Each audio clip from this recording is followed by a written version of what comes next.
ചേർത്തലയിലോട്ട് ഞാൻ ബസ് ഓടിച്ച് പോകുമ്പോൾ അന്ന് ആരും തന്നെ ഹെവി ഡ്രൈവിങ് ചെയ്തിട്ടില്ല എന്ന് തോന്നുന്നുണ്ട്.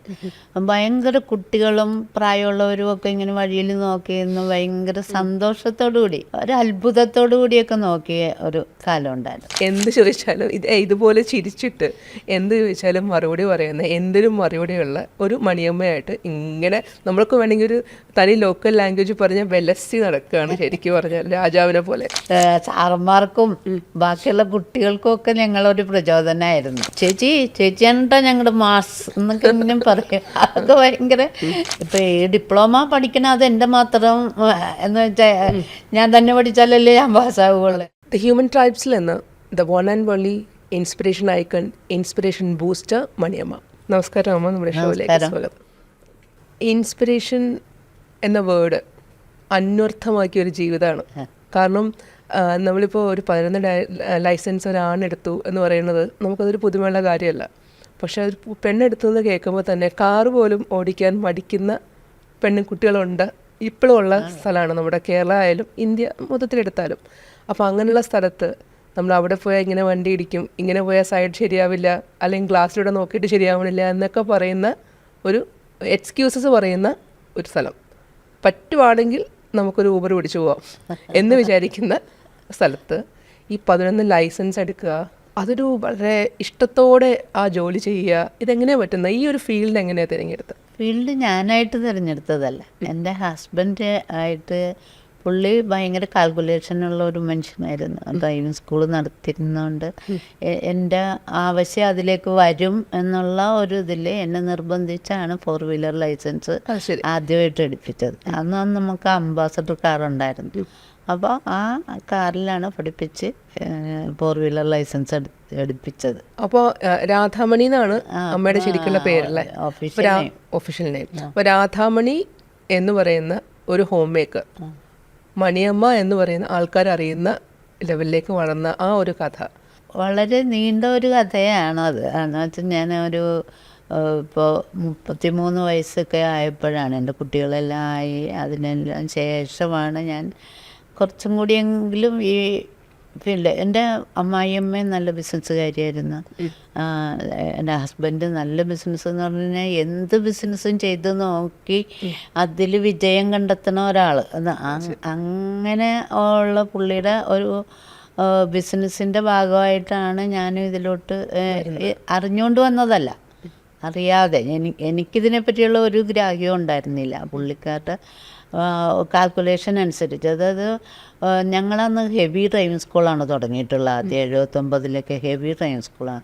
ഈ ഹെവി ഡ്രൈവിംഗ് സ്കൂൾ തുടങ്ങിയെന്ന് പറഞ്ഞാൽ അന്നേരം ഒന്നും നമ്മളുടെ ഈ കേരളത്തിൽ ഹെവി ലൈസൻസ് കൊടുക്കുന്ന ഡ്രൈവിംഗ് സ്കൂളില്ല. കേരളത്തിന് അങ്ങനെ ഒരു ലൈസൻസ് ഇല്ല.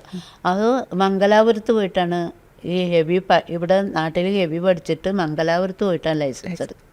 അപ്പോൾ അന്നൊക്കെ നിറയെ ഈ ട്രാൻസ്പോർട്ടിങ് ലോറിയിലൊക്കെ ആയിരുന്നു. അന്ന് ധാരാളം ഡ്രൈവേഴ്സിന് ആവശ്യമുണ്ട്. പക്ഷേ അന്നൊക്കെ ഡ്രൈവേഴ്സ് എന്ന് പറഞ്ഞാൽ ഏറ്റവും വിദ്യാഭ്യാസം കുറഞ്ഞവരാണ് ഡ്രൈവർ പണിക്ക് പോകണമെന്നായിരുന്നു അന്നത്തെ ഒരു ധാരണ. ലോറി ഡ്രൈവർ എന്നൊക്കെ പറയുമ്പോൾ ഒരു പുച്ഛം പോലെയുള്ള ഒരു കാലമായിരുന്നു. പക്ഷേ ധാരാളം ആവശ്യങ്ങൾ വന്നപ്പോഴത്തേക്കും ആവശ്യത്തിന് ഡ്രൈവേഴ്സിന് കിട്ടാനില്ല. വണ്ടി ഓടിക്കാൻ മിക്കവർക്കും അറിയാം, അവരും എവിടെയും പോവണ്ട, അല്ലാതെ തന്നെ അവർക്ക് വണ്ടി ഓടിക്കാൻ അറിയാം. പക്ഷേ ലൈസൻസ് കിട്ടാനില്ല. അങ്ങനെയാണ് ഈ കേരളത്തിന് എന്തുകൊണ്ട് ഹെവി ഡ്രൈവിംഗ് സ്കൂളിന് സാങ്ഷൻ കൊടുത്തുകൂടാ? അതെൻ്റെ ഹസ്ബൻഡിൻ്റെ ഒരു നിയമ പോരാട്ടത്തിൻ്റെ ഒടുവിലാണ് എൻ്റെ പേരിൽ ഈ ഹെവി ഡ്രൈവിംഗ് സ്കൂൾ അനുവദിച്ച് കിട്ടിയത്. അങ്ങനെയുള്ള ഒരാൾക്ക് ഈ ഹെവി ഡ്രൈവിംഗ് സ്കൂൾ നടത്താനുള്ള ആൾക്ക് ഒരു ഹെവി ലൈസൻസും കൂടി ആവശ്യമുണ്ടല്ലോ. അങ്ങനെയാണ് പിന്നെ ഹെവി 4 വീലർ കഴിഞ്ഞ് 3 വർഷം കഴിഞ്ഞാലേ അന്നൊക്കെ ഹെവി കിട്ടുള്ളൂ. അതിന് ശേഷമാണ് 88 ഹെവി എടുത്തത്, ബസ് ലോറി. അപ്പോൾ അന്ന് ബസ് ഞങ്ങളന്നേരം ചേർത്തല ഡ്രൈവിംഗ് സ്കൂൾ സ്റ്റാർട്ട് ചെയ്തിട്ടുണ്ട്. ചേർത്തലയിലോട്ട് ഞാൻ ബസ് ഓടിച്ച് പോകുമ്പോൾ അന്ന് ആരും തന്നെ ഹെവി ഡ്രൈവിങ് ചെയ്തിട്ടില്ല എന്ന് തോന്നുന്നുണ്ട്.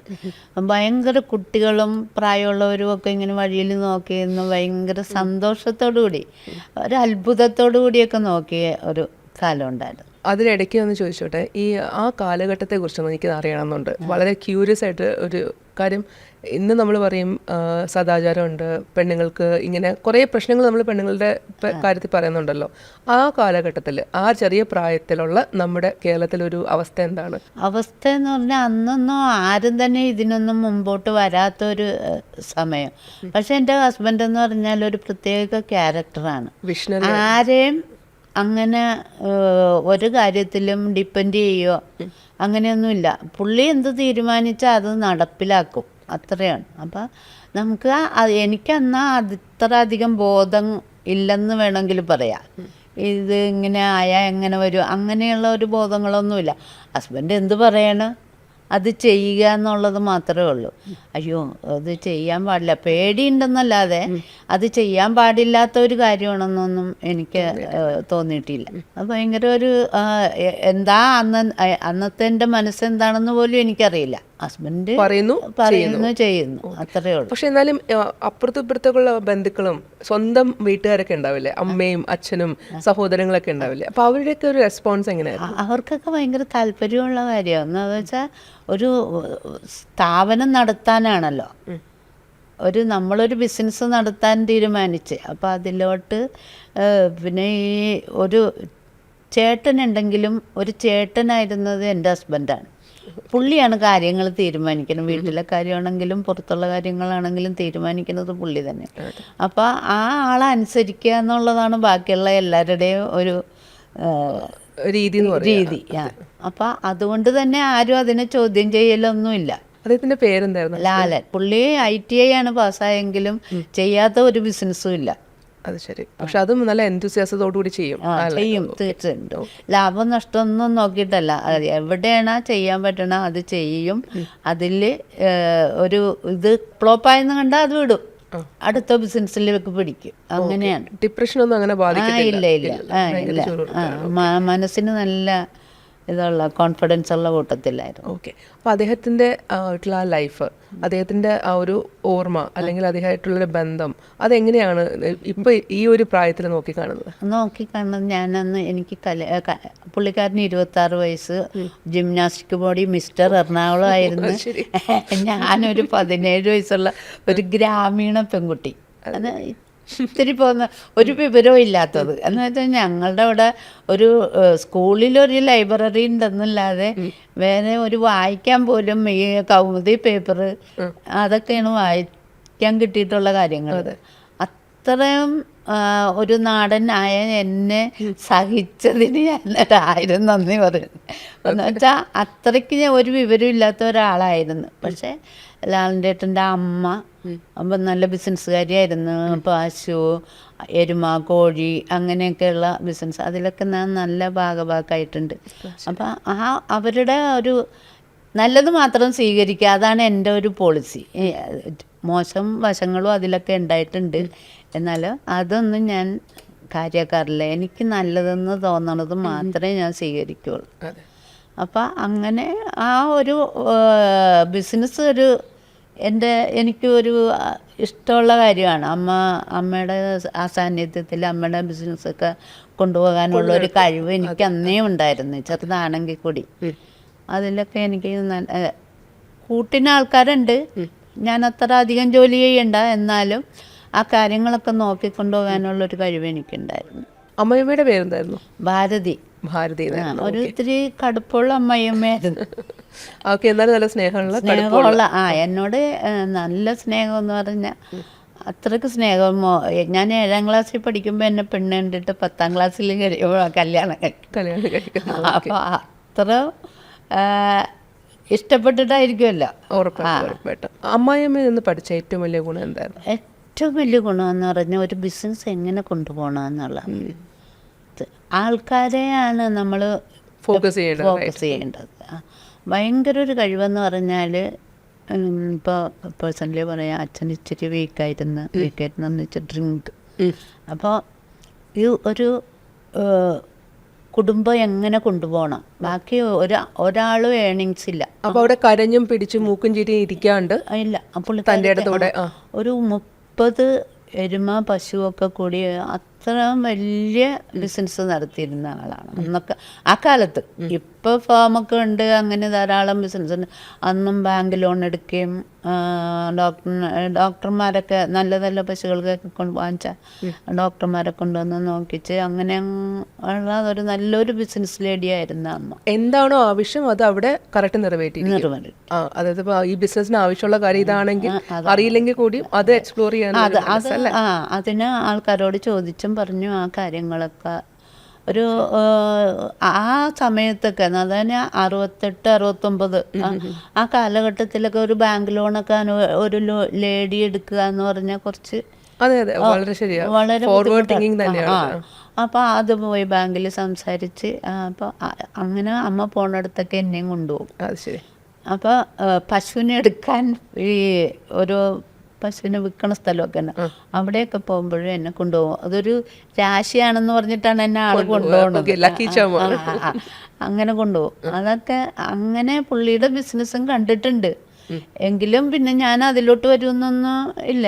അത് അവരുടെ ആ രീതിയിൽ തന്നെ അത് അവസാനിച്ചു. ശരിക്കും ഈ നമ്മൾ പ്രസവമൊക്കെ എടുക്കുന്ന കണ്ടിട്ടുണ്ടോ? പ്രസവം ഞാൻ എടുത്തിട്ടുണ്ട്. അയ്യോ, പശുവിൻ്റെ പ്രസവമൊക്കെ എടുത്തിട്ടുണ്ട്. എന്താണെന്ന് വെച്ചാൽ ആ സമയത്തൊക്കെ പ്രസവിച്ചാൽ അച്ഛന് നല്ലപോലെ പശുക്കളെയൊക്കെ കെയർ ചെയ്യണ ഒരു വ്യക്തിയാണ്. ഇപ്പോൾ ജോലിക്കാർ വരുന്നതിന് മുമ്പ് ഒരു 4 മണി വെളുപ്പിനാകുമ്പോൾ തന്നെ തൊഴുത്തിലെ ചാണാന്മാരി എല്ലാ പശുക്കളെയും കുളിപ്പിച്ചൊക്കെ നിർത്തിയിട്ട് കറക്കാനുള്ള ആൾ വരുമ്പോൾ അതിനു മുമ്പ് ഇതെല്ലാം തയ്യാറാക്കി വെക്കും. അച്ഛനും ഉണ്ടാവും ഹെൽപ്പിന്. പക്ഷേ ഞാൻ പശുവിൻ്റെ പ്രസവം എടുത്തിട്ടുണ്ട്. അപ്പോൾ പണ്ട് കാലത്ത് ഏറ്റവും വലിയ കൗതുകങ്ങളിൽ ഒന്നാണ്. ഇപ്പൊ നമ്മള് കുട്ടികൾ പോയിന്ന് കാണും ചില സമയത്ത്, പക്ഷെ അതാരും പെണ്ണുങ്ങൾ അങ്ങനെ എടുക്കുന്ന അല്ല, എടുക്കേണ്ടി വരണകൊണ്ടാണ് നമ്മൾ ആ സമയത്ത് നമ്മൾ ചെയ്യേണ്ടി വന്നു. എന്ന് വെച്ചാൽ ഈ തല ഒന്നിങ്ങനെ പിടിച്ച് പതുക്കെ ഒന്ന് പുറത്തോട്ടാക്കി അത് കാലും വരും, മുഖവും വരും, കാലും വരും. അതിനൊന്ന് പുറത്തോട്ടാക്കി കൊടുത്താൽ പിന്നെ അത് ഈസി ആയിട്ട് കഴിഞ്ഞു. ആ ഒരു സമയത്ത് നമ്മളത് ചെയ്തു കൊടുക്കാനുള്ള ഒരു ധൈര്യം വേണം. അതെ, നമ്മൾക്കൂടെ പാല് കറക്കാൻ പോലും ധൈര്യമില്ലല്ലോ. അല്ല, പാല് കറക്കണതൊക്കെ ഭയങ്കര പാടാ. എന്ന് വെച്ചാൽ അതിന് നല്ല ഫോഴ്സൊക്കെ വേണം. ചവിട്ടും കിട്ടുമല്ലോ. അതൊന്നും ഇതുങ്ങളൊക്കെ അങ്ങനെ ഇതായിപ്പോയിട്ട് അങ്ങനെ ചവിട്ടണ പശുക്കളൊന്നും ഉണ്ടായിട്ടില്ലെന്നാണ് പറഞ്ഞത്. നമ്മൾ ഡീൽ ചെയ്യുന്ന പോലെ ഇരിക്കും അല്ലേ? അതെ. എങ്ങനെയാണ് ഡീൽ ചെയ്യുന്നത്?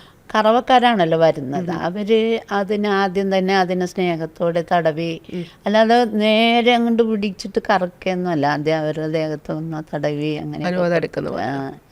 അങ്ങനെ ചെയ്യും. ഇപ്പം ഹസ്ബൻഡിന്റെ കാര്യം പറഞ്ഞു. അദ്ദേഹം ഒരു വിഷണറി ആയിരുന്നു, ദീർഘവീക്ഷണമുള്ളൊരു മനുഷ്യനായിരുന്നു. അപ്പൊ അദ്ദേഹം ഇന്നതൊക്കെ വരാൻ ചാൻസ് ഉണ്ടെന്ന് കാൽക്കുലേറ്റ് ചെയ്ത് അദ്ദേഹത്തിന്റെ കാൽക്കുലേഷൻസ് തെറ്റിയില്ല. കാരണം ഇങ്ങനെ ഒരു അമ്മേനെ കണ്ടു വളർന്നതാണല്ലോ, ഡെഫിനറ്റ്ലി അത് തെറ്റാൻ വഴിയില്ല. അപ്പം അദ്ദേഹത്തിൽ നിന്ന് പഠിച്ച ഏറ്റവും വലിയ പാഠം, അല്ലെങ്കിൽ അദ്ദേഹം തന്ന ഏറ്റവും വലിയൊരു ഉപദേശമായിട്ടോ, അല്ലെങ്കിൽ അങ്ങനെ ഒരു ഇതിപ്പോൾ അന്ന് അദ്ദേഹം പറഞ്ഞാൽ കാര്യമുണ്ടല്ലോ എന്നൊക്കെ തോന്നി, അങ്ങനെ എന്തെങ്കിലും ഒരു ഇൻസിഡൻറ്റ്? അങ്ങനെയൊന്നും ഞാൻ ഇതിലോട്ടൊന്നും ഇങ്ങനെ വരുമെന്ന് പോലും വിചാരിച്ചിട്ടില്ല. എന്നെ ഒരു ഇൻസ്ട്രക്ടറാക്കി 5 വർഷം ഒരു 4 വീലർ ലൈസൻസ് എടുത്തിട്ട് 5 വർഷം കഴിഞ്ഞാൽ എനിക്കൊരു ഇൻസ്ട്രക്ടറായിട്ട് ജോലി ചെയ്യാം ഒരു ഡ്രൈവിംഗ് സ്കൂളിൽ. അപ്പം എൻ്റെ ഡ്രൈവിംഗ് സ്കൂളിൽ ഞാനൊരു ഇൻസ്ട്രക്ടർ, നമുക്ക് ഇതിന് ആപ്ലിക്കേഷൻ ഇങ്ങനെയൊക്കെ കൊടുക്കുമ്പോൾ എൻ്റെ പേരിൽ കൊടുക്കും. അങ്ങനെയൊക്കെ മാത്രമായിട്ടേ ഇതിനെ കണ്ടിട്ടുള്ളൂ. അല്ലാതെ ഞാൻ ഇതിലോട്ടൊരു ഭാഗഭാക്കാകുമെന്നൊന്നും വിചാരിച്ചിട്ടില്ല. എന്നൊക്കെ നമ്മൾ പഠിപ്പിക്കുന്നത് കൂടുതലും ഹസ്ബൻഡായിരുന്നു. പിന്നെ മക്കൾ വലുതായപ്പോൾ അവരും ഒക്കെ പഠിപ്പിക്കാൻ തുടങ്ങി. പിന്നെ പുറമേ നിന്ന് വളരണതിനനുസരിച്ച് ആൾക്കാർ കൂടുതൽ വേണമല്ലോ. അപ്പോൾ അങ്ങനെ വന്ന് ഇപ്പം എന്ന് പറഞ്ഞാൽ ടെക്നിക്കലൊക്കെ ആയിട്ട് പാസ്സായ ആൾക്കാരെയാണ് നമ്മൾ ഇൻസ്ട്രക്ടറായിട്ടൊക്കെ എടുക്കുന്നത്. അപ്പോൾ അങ്ങനെ ആ ഒരു ഒഴുക്കിൽ ഞാനും ഇങ്ങനെ ആയി. ഇപ്പം 2004 അദ്ദേഹം പോയത്. അപ്പോൾ അതിന് ശേഷം ഒരു അങ്കലാപ്പുണ്ടായിരുന്നു, ഈ ഫീൽഡ് ഇത് ഇങ്ങനെ തന്നെ നിലനിർത്തിക്കൊണ്ട് പോവുമോ. എല്ലാ കാര്യങ്ങളും പുള്ളി ചെയ്തു വെച്ചതാണ്. കൺസ്ട്രക്ഷൻ പുള്ളി ചെയ്തു വെച്ചതാണ്.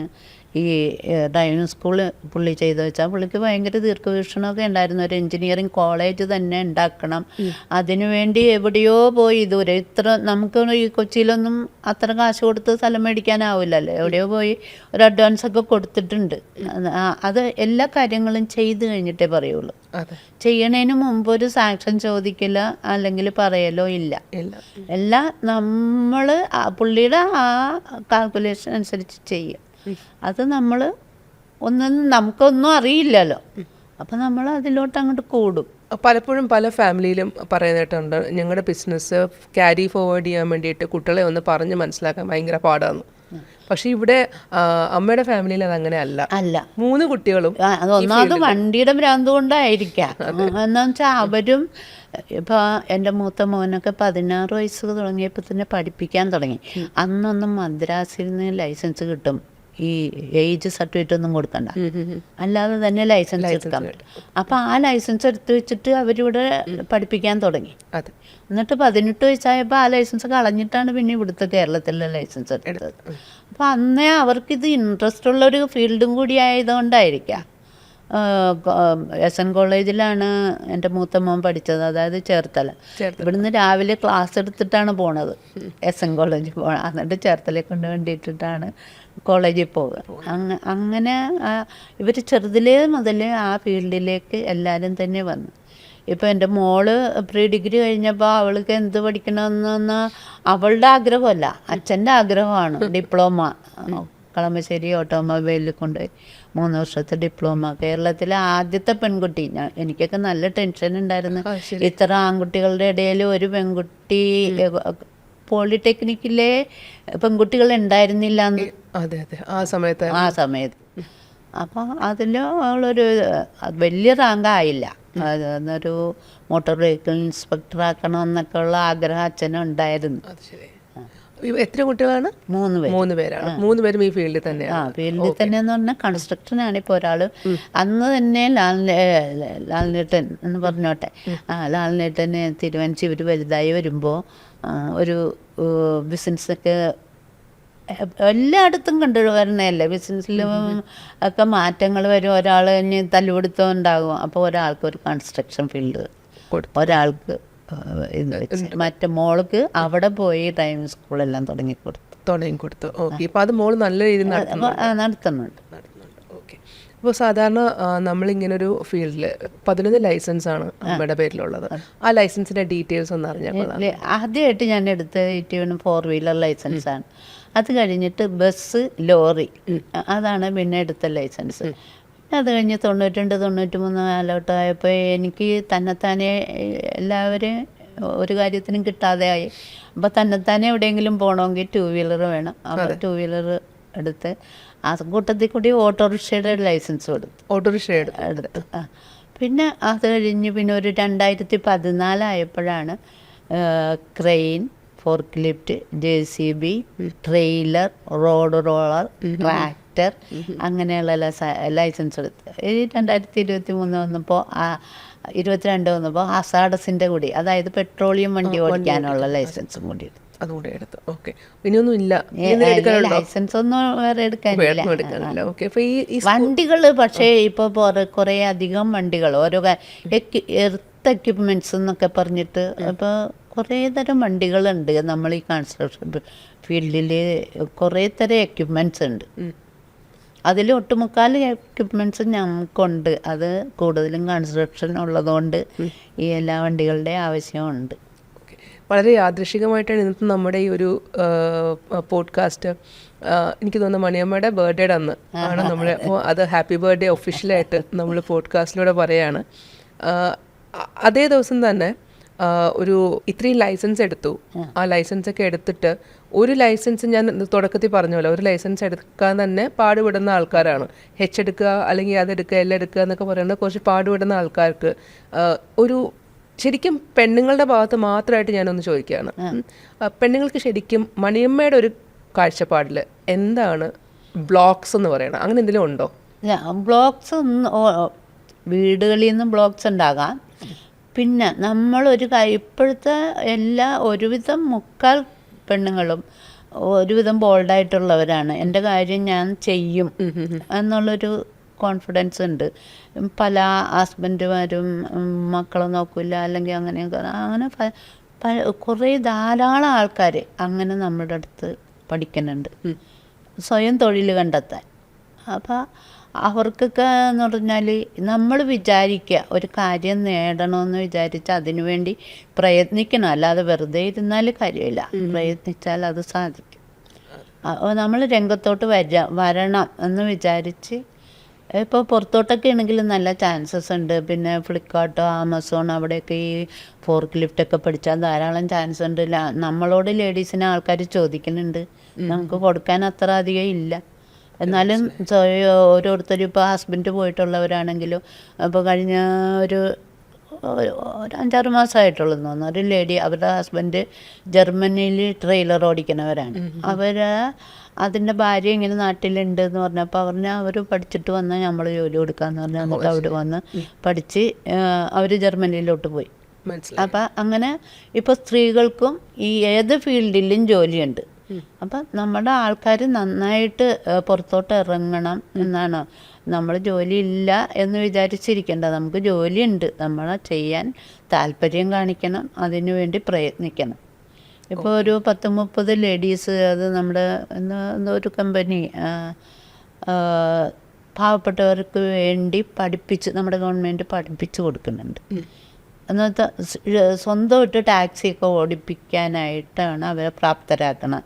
സ്വയം പര്യാപ്തം. അങ്ങനെയുള്ള ലേഡീസൊക്കെ ഇപ്പം നമ്മളുടെ അടുത്ത് പഠിച്ച് ലൈസൻസ്. ആദ്യം കോർപ്പറേഷനിൽ നിന്നൊക്കെ നമ്മളുടെ അടുത്ത് അത് ഞങ്ങൾ ഫ്രീ ആയിട്ട് പഠിപ്പിച്ചു കൊടുത്തു. ഓട്ടോറിക്ഷ പഠിപ്പിച്ച് അവർക്ക് ലൈസൻസ് എടുത്ത് കൊടുത്തിരുന്നു.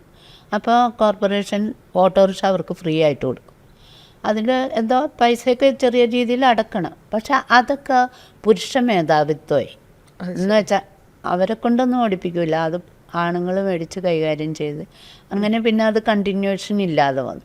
അതിലേക്കാണ് ഞാൻ വരുന്നത്. അപ്പോൾ ആ ഒരു ചോദ്യത്തിലേക്കാണ് ഞാൻ വരുന്നത്. അപ്പം നമ്മളെല്ലാം തുടങ്ങി വെക്കാൻ പറ്റും. അത് സർക്കാരായാലും അല്ലെങ്കിൽ നമ്മളൊരു പ്രൈവറ്റ് ഇൻഡിവിജ്വൽ ആയാലും അത് തുടങ്ങി വയ്ക്കും. പക്ഷെ തുടങ്ങി വെച്ചു കഴിഞ്ഞാൽ പലപ്പോഴും ഈ പൈസയും ഈ പ്രോപ്പർട്ടിയും അത് നമ്മൾ എന്താണോ കൊടുക്കുന്നത് അതെല്ലാം കൈകാര്യം ചെയ്യുന്നത് മറ്റാൾക്കാരായിരിക്കും. അപ്പോൾ ഇവർ കൊണ്ട് അത് വാങ്ങിപ്പിക്കുക എന്നുള്ളത് മാത്രമാണ് ഉദ്ദേശമായിട്ട് വരിക. പിന്നെ ചില ആൾക്കാർ പറയും, ഇല്ല എനിക്ക് 2 കുട്ടികളുണ്ട് 3 കുട്ടികളുണ്ട്, അപ്പോൾ ഇവരാരും നോക്കും. അപ്പം അങ്ങനെ പറയുന്ന ആൾക്കാരുണ്ട്. ഓരോരുത്തർക്കും ഓരോ റീസൺസ് ആണ് പറയാനുള്ളത്. ഇപ്പം കുറേ അങ്ങ് മുന്നേറി കഴിഞ്ഞിട്ട് ഒരു പർട്ടിക്കുലർ സ്റ്റേജ് എത്തുന്ന സമയത്ത് ആയിരിക്കും പെട്ടെന്ന് ഫാമിലിയിൽ നിന്നൊരു വിഡ്രോവൽ വരുന്നത്. അത് പണ്ടത്തെ പോലെ നീ മാറി എന്ന് പറയുമ്പോൾ തളരുന്ന പെണ്ണുങ്ങളാണ് കൂടുതലുള്ളത്. അപ്പം നീ പണ്ടത്തെ പോലെ അല്ല, നീ മാറിയിരിക്കുന്നു എന്ന് സ്നേഹിക്കുന്ന ഒരാൾ പറയുമ്പോൾ, അത് ഹസ്ബൻഡ് ആയിക്കോട്ടെ വീട്ടുകാരായിക്കോട്ടെ അല്ലെങ്കിൽ അമ്മ അച്ഛനും ആരും വേണമെങ്കിലും ആയിക്കോട്ടെ, അപ്പോൾ അവർ പറയുമ്പോൾ തളരുന്ന പെണ്ണുങ്ങളാണ്. ഞാൻ അവിടെയാണ് ചോദിക്കുന്നത്, അവിടെ ഇങ്ങനെ നിൽക്കുന്ന പെണ്ണുങ്ങൾക്ക് എന്തെങ്കിലും ഒരു ഉപദേശം കൊടുക്കാനുണ്ടോ? കാരണം ബാക്കിയുള്ളവർക്ക് തുടങ്ങി വരാൻ ഭയങ്കര എളുപ്പമാണ്. ഒരു ജോലി കിട്ടി അത് മുന്നോട്ട് കൊണ്ടുപോകാൻ എല്ലാവർക്കും പറ്റുന്നൊരു കാര്യമല്ല. ഈ കുറ്റപ്പെടുത്തലുകളും അല്ലെങ്കിൽ കംപ്ലയിൻസും കേട്ടിട്ട് കുറ്റപ്പെടുത്തലുകൾ എന്നും ഉണ്ടാവും. അത് ഏത് സമയത്തും ഉണ്ടാവും. നമ്മൾ അതിനെ മൈൻഡ് ചെയ്യാതിരിക്കുക, നമ്മൾ സ്റ്റേറ്റ് ഫോർവേഡ് ആകുക എന്നാണ് എനിക്ക് പറയാനുള്ളത്. എന്ന് വെച്ചാൽ നമ്മൾ അതിലൊരു വെള്ളം ചേർക്കരുത്. നമ്മളുടെ ജോലി നമ്മളുടെ രീതി അത് നേരെ പോവുക. ആർക്ക് വേണമെങ്കിലും എന്ത് വേണമെങ്കിലും പറയാമല്ലോ, പക്ഷെ അതിൽ നമ്മൾ തളരാൻ പാടില്ല.